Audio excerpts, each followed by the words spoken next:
Hi, my name is Brian James. Now, for over 50 years I've been a photographer. I've enjoyed taking photographs throughout that time since I was a small boy. In this series I'm going to try and share some of the hints and tips that I was given by the masters of the art at that time to try and give you a start in photography. This series is aimed at the beginner. It's aimed at those who are just getting the camera for the first time, maybe never used a camera before or only used a mobile phone. Join me, I'll try and get through some of the jargon, try and get through some of the mystique of photography and make your journey an enjoyable one and a productive one to take great creative photographs.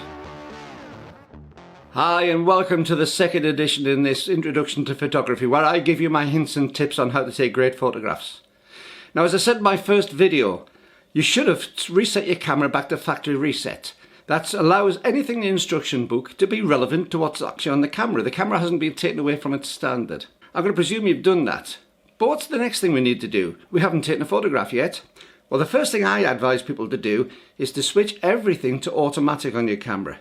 Now, the purists, or those of you who've been watching other videos on YouTube, may be thinking, hang on, this person said I have to switch it to manual. Manual always gives the best photographs. Or always shoot in RAW, anything like that. Well, don't worry about that. We're going to be covering those points later on.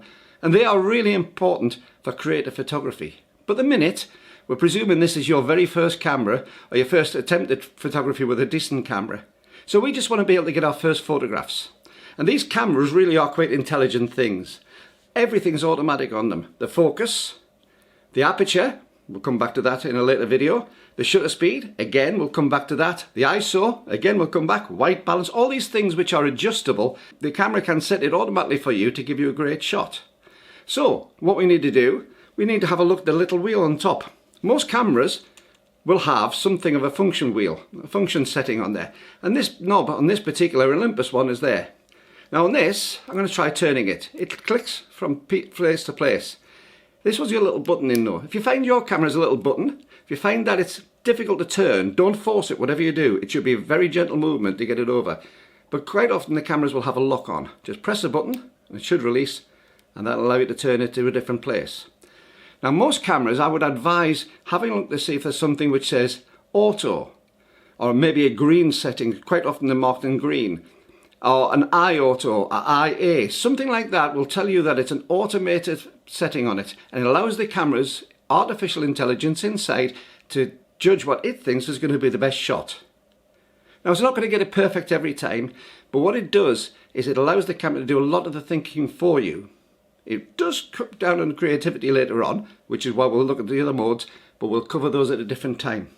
So on this particular one, this Olympus, it actually has a setting which is marked as auto. So we'll switch it to auto there, and that allows me just to take a photograph, point, click, and it's taken. It'll try to do everything so that it gets the best average photograph out of it. If you don't have an auto position, see if you have one marked P. Now be aware, there may be one marked A on there. That isn't auto, that's usually aperture priority. And again, we'll cover that in a later video.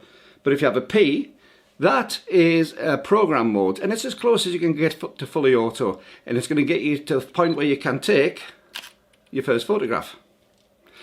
So, thanks very much for watching this video.